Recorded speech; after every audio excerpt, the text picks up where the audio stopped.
The alleged military commander of the Buramach, Tom Forster, is due to hear his fate this week, and South Africa has called on the UN to take action against Israel.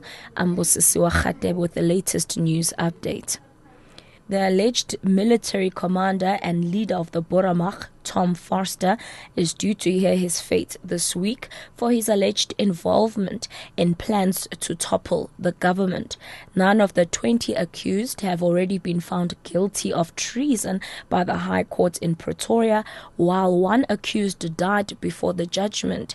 Judge Eben Jordan has already ruled that Forster stepped forward as leader of the Buramach after police started investigating Mike du Toit. Proceedings will resume in the North Gauteng High Court this morning. United Nations High Commissioner for Human Rights, Mary Robinson, says South Africans need to ask themselves uncomfortable questions about the state of their democracy. She says the country's plan of action for human rights states that democracy is irreconcilable with racial inequality. Delivering the 10th Nelson Mandela lecture in Cape Town, she said the country's transformation still had a lot of unfinished business. Why is South Africa's education system underperforming? Why are the rates of illiteracy so high?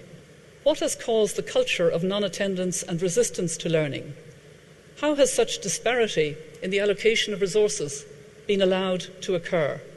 How can the inequities in the system be resolved so that every South African child has equal access to quality education? How can the Teachers' Union be motivated to drive efforts towards positive change? It's emerged that a one-time passenger plane made an emergency landing at King Shaka International Airport outside Durban last night, causing 3-hour flight delays.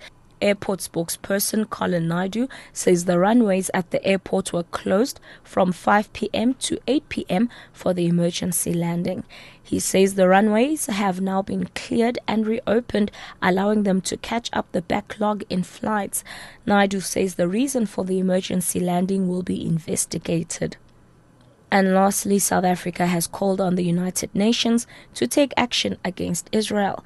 This follows the Israeli government's decision to prevent 5 senior diplomats from entering the West Bank, where they were to attend a meeting of the non-aligned movement in Ramallah.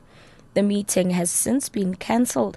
Israeli officials say the foreign ministers of Algeria, Bangladesh, Cuba, Indonesia, and Malaysia were refused entry because their countries had no diplomatic ties with Israel.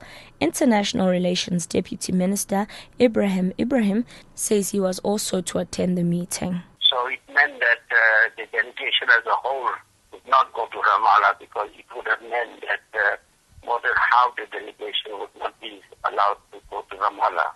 Now this is of course an act by the Israelis, which is an occupying power, and it's a violation of all international law and practice that to refuse people to go, not to Israel, but to a Palestinian territory. Catch the latest news anytime here on Newsbreak, Option 1.